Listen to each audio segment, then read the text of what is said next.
On se retrouve aujourd'hui pour un sujet dont on a parlé en live sur TikTok pour ceux qui étaient là et qui est fascinant puisqu'il permet de comprendre ce qu'on vit aujourd'hui dans nos vies actuelles. On parle bien sûr des vies antérieures. Alors, on précise de suite que ce n'est pas un jeu, qu'on n'y va pas par curiosité et que la démarche de les connaître doit venir d'un réel besoin de comprendre certains blocages qu'on a dans notre vie. Pour commencer, on va décrire ce que c'est les vies antérieures. Shirley va décrire ce que c'est les vies antérieures. Alors, vous savez à présent que nous avons tous une âme qui est reliée à nous et que cette âme a vécu de nombreuses vies, que ce soit sur Terre ou sur d'autres dimensions. On la qualifie donc de jeune ou vieille âme en fonction du nombre de vies terrestres que cette âme a eu. Au fil de ses vies, elle a pu s'incarner dans des époques complètement différentes, avec un statut social également des fois similaire ou à l'opposé. Le but de ces vies est d'expérimenter, d'explorer toutes les conditions, que ce soit par le physique, le statut social, le contexte familial, aussi historique, géographique, bref. On teste un peu tout et on se régale apparemment. Les expériences vécues dans ces vies permettent à l'âme d'évoluer exactement comme ce que vous vivez aujourd'hui. La vie que vous vivez actuellement fera partie d'une ancienne vie lorsque votre âme se réincarnera après vous. Du coup, on peut avoir été dans une ancienne vie, par exemple un cow-boy ayant vécu dans le Totalement. Far West Ouais, pourquoi pas. avec son cheval, mais pourquoi on s'en souvient pas? Parce que lorsque notre âme s'incarne, il y a le vol de l'oubli qui s'applique parce que le principe même de l'incarnation, c'est d'évoluer dans chaque vie. Pour que les expériences soient véritablement vécues et comprises, il ne faut pas qu'il y ait de souvenirs. Sinon, il ne s'agirait pas d'une évolution par l'expérience, mais par le souvenir. Ah ouais. Voilà, y a pas On ne ferait pas les mêmes erreurs parce qu'on se souvient de ce qu'on a fait. Ça serait trop facile. Ouais. Par exemple, si tu vis une grossesse compliquée et que c'est karmique, si tu te souviens de la vie antérieure liée à cet événement, tu vas pas essayer de comprendre, tu vas te dire « Ah oui, c'est parce qu'il s'est passé ça dans cette ancienne vie-là que je vis ça aujourd'hui. » Et tu vas passer à autre chose. L'expérience t'aura donc du coup servi à rien. Oui, Parce que et tu auras t'évolues pas pas au réfléchi final. et tu évolues pas. Mais en revanche, si tu ne connais pas tes vies antérieures, tu vas vivre tes expériences du coup pleinement en essayant de les analyser et de comprendre ce qu'elles t'apprennent et comment elles permettent à ton âme d'évoluer. Et puis, ça serait trop lourd pour une conscience physique, pour nous, êtres humains, parce que certaines âmes ont eu des centaines et des centaines et des dizaines de vies. Certaines d'ailleurs ont eu Pas très très agréable. traumatiques, terrifiantes même, et cela appartient à l'âme, pas à votre corps physique qui conduit votre âme. Ce sont deux choses distinctes. Donc non, heureusement qu'il y a le vol de l'oubli. Ouais, heureusement. Ouais. Et du coup, qu'est-ce qu'elles font de ces expériences une fois qu'elles retournent dans le monde subtil? Donc les âmes, qu'est-ce qu'elles font avec toutes les expériences qu'elles ont vécues? Quand elles retournent dans le monde subtil, elles font le point, entre guillemets, sur ce qu'elles ont appris sur Terre, ce qui leur a permis d'évoluer et ce sur quoi elles ont besoin d'expérimenter davantage. Et du coup, là, qu'est-ce qu'on fait? On revient. En fait, dans l'au-delà, il y a beaucoup d'enseignements, des cours, pour permettre aux âmes de comprendre leur évolution à travers les expériences qu'elles vivent sur Terre. Elles suivent ces enseignements et lorsqu'elles sont prêtes, elles s'incarnent pour expérimenter ce qu'elles ont appris dans le monde subtil. D'accord. Et donc, la vraie question qui concerne les vies antérieures, c'est comment on fait pour y accéder? Il y a les annales akashiques. Pour y accéder, c'est une bibliothèque immense. Mais quand je vous dis immense, c'est qu'elle est immense. Et elle est sécurisée, entre guillemets, par un gardien qui recense toutes les vies de toutes les âmes sur Terre. En fait, ça va être intéressant de les visiter lorsqu'il y a des blocages à comprendre. Et du coup, on n'aura pas accès à toutes les vies. On aura accès uniquement à cette vie-là pour comprendre pourquoi on vit ça. Ouais, une vie précisément où on a vécu ce qu'on est en train de revivre là dans notre vie pour comprendre ce qui s'est passé dans cette ancienne vie, faire le parallèle avec notre vie actuelle, essayer de libérer, de guérir. Exactement. Et la suite, vous la connaissez. Elle va pas non plus te donner toutes les clés et toutes les solutions, sinon on serait H24 dans les annales akashiques. Elle va en permettre plutôt de nous mettre sur des pistes et d'avoir des indices concrets que l'on peut mettre en parallèle avec ce qu'on vit. Que ce soit pour une situation sentimentale compliquée, les annales vont vous permettre, par exemple, de découvrir si vous avez fait vœu de chasteté dans une ancienne vie, etc. Ce qui bloquerait, du coup, aujourd'hui, la longévité d'une relation. Et pour le domaine financier, par exemple, c'est pareil. Vous allez pouvoir voir si vous avez eu de grosses entreprises fructueuses que vous avez menées à la faillite, etc. Comme nous. Comme nous. Un bel exemple. Pour chaque blocage que vous rencontrez, si vous n'avez rien vécu en lien avec eux dans cette vie actuelle, c'est qu'il y a une dette d'ancienne vie. Voilà, automatiquement. Le fait de le savoir peut vous aider à libérer 50% le blocage parce que vous allez pouvoir le conscientiser. Oui, lorsqu'elles sont consultées dans une démarche introspective en vue de travailler sur soi, elles permettent de débloquer énergétiquement beaucoup de situations qui nous paraissent jusqu'à présent sans solution. Oui, parce que du coup, on n'avait pas conscience que ça venait d'une ancienne vie. Ouais. Par contre, si vous les consultez par curiosité, vous pourriez être choqué. Certaines âmes ont vraiment fait des choses affreuses Et on dit ça parce qu'en connaissance de cause. Et pour peu que vous soyez un peu fragile ou pas apte à entendre, cela pourrait vous perturber, faire remonter à la surface des souvenirs en lien avec ces vies-là, que ce soit par des flashs, des rêves, etc. Et franchement, c'est pas très sympathique. Ouais. Voilà. Donc, ne jouez pas avec ça. Voyez-le comme un outil précieux qui peut vous permettre uniquement de comprendre ce que vous vivez et que vous n'arrivez pas à expliquer. Oui, des fois, c'est pas très beau à voir. Et est-ce qu'on peut distinguer, par exemple, dans notre vie, des âmes jeunes qui n'ont pas beaucoup eu de vie et des âmes plus expérimentées, entre guillemets, comme tu as dit tout à l'heure? La différence va se ressentir dans les expériences qu'elles vivent respectivement dans la vision de la vie en général. Oui, comme les jumeaux, d'ailleurs. Exactement. Oui, Les c'est jumeaux, ce sont c'est ces flagrant. enfants C'est flagrant. qui ont 3 ans et c'est vrai que c'est hyper flagrant. Et quand on sait comment tout ce processus d'incarnation fonctionne, on voit rapidement ceux pour lesquels les âmes ont eu beaucoup de vie et ceux, au contraire, pour qui c'est l'une des premières. En sachant que tu peux aussi avoir beaucoup de vie, mais dans d'autres plans. Bon, là, je vais vous perdre un peu, mais Ouais, dans d'autres dimensions. dans d'autres dimensions. Les garçons sont extrêmement différents et ça ne relève pas que du physique ou du trait de caractère. Pas du tout. Il y en a un où on voit qu'il découvre vraiment la vie, il est émerveillé devant la nature, devant des choses simples, alors que le deuxième est beaucoup plus casse-cou, beaucoup plus... Ouais, et on dirait qu'il a expérimenté, qu'il a déjà vu.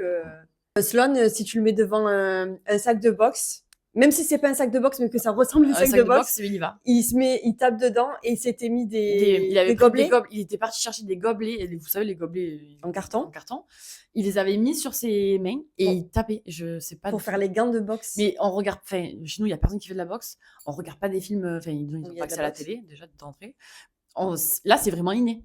Et en fait, ça vient justement de ses anciennes vies. Et le surf aussi. Le surf, c'est pareil. Le skate, vous lui mettez sur une planche, il fait du surf, le gars. Il se met en position. Comme ça. Incroyable. Et d'ailleurs, si vous aussi, vous êtes très doué dans un art ou dans une discipline, c'est certainement parce que vous avez un domaine dans lequel vous avez excellé dans une ancienne vie. Donc voilà, ça peut être intéressant aussi pour vous d'aller creuser en fonction de ce que vous faites de vos petites mains. Et d'ailleurs, nous, maintenant, on arrive à voir facilement pour les personnes qui nous entourent si ce sont des âmes qui ont beaucoup vécu ou pas, vraiment dans leur façon de faire. En vérité, c'est très flagrant. Ouais. Si vous êtes attentif, c'est vraiment flagrant, je trouve. Ouais, et là où c'est le plus flagrant, c'est dans les enfants. Ça se voit énormément. Et je sais que, moi, je crois que toi aussi, quand on regarde, par exemple, des enfants, on a l'impression qu'il y a une tête de personne âgée qui se dessine, comme si vraiment on voyait l'âge de l'âme à travers le visage innocent. En plus, ils ont plus d'innocence, donc ils parlent plus avec le regard. Enfin, c'est plus profond, un enfant. Ah oui, les yeux, ils parlent énormément chez l'enfant. Et après, bien sûr, par les expériences, on voit facilement si l'on est une jeune ou une vieille âme, parce que bien souvent, une âme qui a beaucoup vécu, elle va connaître plus de blocages dans ses incarnations, plus d'expériences aussi douloureuses, malheureusement, c'est un peu le revers de la médaille, ou que ça va être plus compliqué, ça va être plus long, enfin, c'est plus sinueux, le chemin est plus sinueux, on va dire. Donc, si vous en chiez dans votre vie, voilà. Vous êtes une vieille âme. Par contre, elle connaît aussi généralement une expansion fulgurante, très rapide lorsque les blocages sont libérés. C'est pour ça qu'on ne cessera de vous dire de travailler sur vous. C'est vraiment la base pour que vous puissiez recevoir tout ce qui vous est destiné. Oui, alors qu'une jeune âme, elle va davantage vivre des expériences de débutant, entre guillemets. Elle peut être confrontée à tout ce qui est nouveau pour elle dans un corps physique. Donc, ça va être vraiment des choses hyper terre à terre. Basiques, on va dire. Travailler au sein d'une entreprise, et prendre des amis. Avoir confiance en soi. C'est vraiment des choses plus simples. Ouais, plus terre à terre. Plus terre à terre. Et ça, vous pouvez le mettre en parallèle, par exemple, avec la scolarité. Il y a le CP, l'apprentissage de la lecture et de l'écriture, puis le lycée avec des apprentissages plus complexes. Ouais, des spécialités. Exactement. On évolue un petit peu, grandit. Et on peut pas mettre un enfant de 6 ans au lycée. Il serait complètement perdu et cela ne lui apporterait strictement rien. Il en est de même avec les âmes. Toutes leurs expériences sont adaptées au nombre d'incarnations qu'elles ont eues. Voilà. Donc, on va pas mettre une jeune âme avec des expériences de vieille âme parce que du coup, elle va se retrouver la pauvre. Ça paraît logique quand tu Voilà, bah ouais. Et d'ailleurs, les personnes qui s'élèvent et qui sont dans cet éveil aujourd'hui sont généralement celles qui ont eu pas mal de vie ou qui viennent d'autres dimensions pleinement spirituelles et évoluées. D'ailleurs, qui décide du moment où l'âme se réincarne ou qu'elle est prête à se réincarner? C'est elle. À partir du moment où elle a compris les expériences de sa dernière incarnation, elle suit des enseignements et continue d'évoluer dans le monde subtil.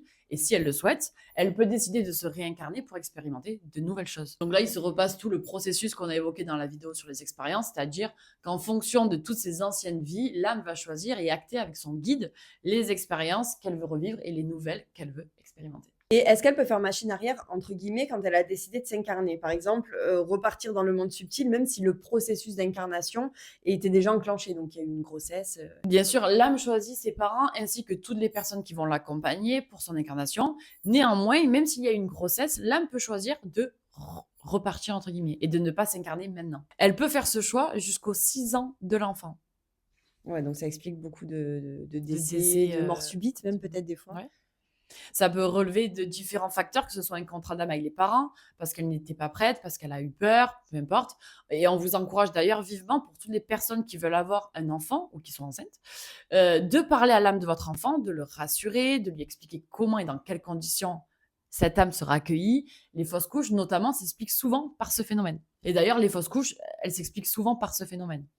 Oui, et d'ailleurs, pour l'avoir vécu toutes les 2 Mmh. et avoir communiqué avec ces âmes, on a pu voir qu'elles souffraient pas, que ce soit un avortement ou une fausse couche, ou même Heureusement. un décès brutal, lors de l'enfance, physique, lorsque l'enfant est jeune.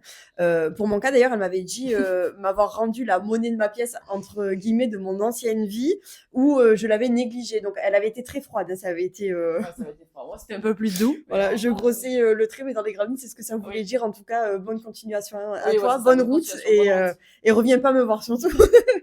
Et quand on sait ça, forcément, ça nous aide aussi à déculpabiliser et à libérer ce traumatisme qui parfois peut être vraiment dur à vivre parce qu'il y a des fausses couches qui C'est arrivent, presque à traumatisant. terme d'une grossesse, donc c'est très difficile. Alors, c'est pas pour autant qu'il faut user de l'avortement à tout va, bien Non, non sûr. plus, bien Pas du entendu. tout, parce que cela, a quand même de lourdes répercussions énergétiques pour vous. Mais sachez que les âmes, en tout cas, dans la majorité des cas, elles ne vous en veulent pas et que ça Non. relève toujours ou d'un contrat ou qu'elle n'est pas prête. Il y a beaucoup d'âmes qui ont peur, hein, avant Oui, de qui font s'incarner. demi-tour. Qui Mmh. pensent être prêtes et qu'une fois qu'elles sont entre les 2, entre mi-chemin, Ouais. elles font demi-tour et elles choisissent de remonter. Sachez que pour les âmes, la terre, c'est la pire expérience qui existe, hein.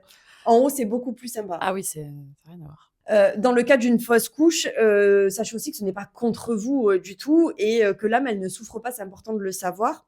Pour elle, c'est aussi de cette façon qu'elle apprend et qu'elle évolue et qu'elle peut vous faire vous aussi évoluer parce que forcément vous comprenez des choses et des fois, il est difficile, on le sait, de rationaliser ce genre d'épreuve, mais de savoir comment ça se passe vraiment, ça peut quand même vous aider à faire le deuil, même si ça n'efface pas la douleur, bien sûr. Donc toutes les vies que notre âme vit l'enrichissent, du Mmh. coup et lui permettent de monter des paliers pour accéder à d'autres missions aussi dans l'au-delà. Et il y a aussi un phénomène, on peut l'appeler comme ça, de ces âmes très spirituelles qui s'incarnent justement pour qu'un maximum de personnes s'éveillent. Elles viendraient d'autres plans stellaires, galactiques. Qu'est-ce que tu peux nous dire sur ça? Oui, alors certains leur donnent le nom d'enfants indigo ou stellaires. Ce sont des âmes qui viennent d'autres plans beaucoup plus évolués que le nôtre pour justement faire évoluer les consciences ici. On les reconnaît par leur besoin de vouloir changer la société, les ordres établis, etc. Les rebelles. Un peu les rebelles de la société. Elles sont souvent en marge du système et ne se reconnaissent pas dans les codes traditionnels de la société. Du coup. Ça va, Charlie? Ça va très bien, merci. Et vous? En fait, c'est comme si vous retourniez à l'époque des calèches et des lettres et que vous ne compreniez pas comment ils font pour vivre avec des choses aussi Si peu strictes, de ouais, ouais. avec autant de tabous et si peu d'avancées technologiques, alors que nous, On enfin, est on a tout ça. déjà, là, Et quoi. voilà, en fait, Ouais. pour ces êtres stellaires, c'est un peu la même chose. Ils arrivent sur Terre avec une conscience hyper développée et ils nous voient, nous, avec nos états d'esprit un peu étriqués dans l'ego. Et c'est d'ailleurs grâce à eux qu'on peut noter une telle évolution dans l'éveil de masse qui se produit depuis quelques années. Merci beaucoup. Avec plaisir.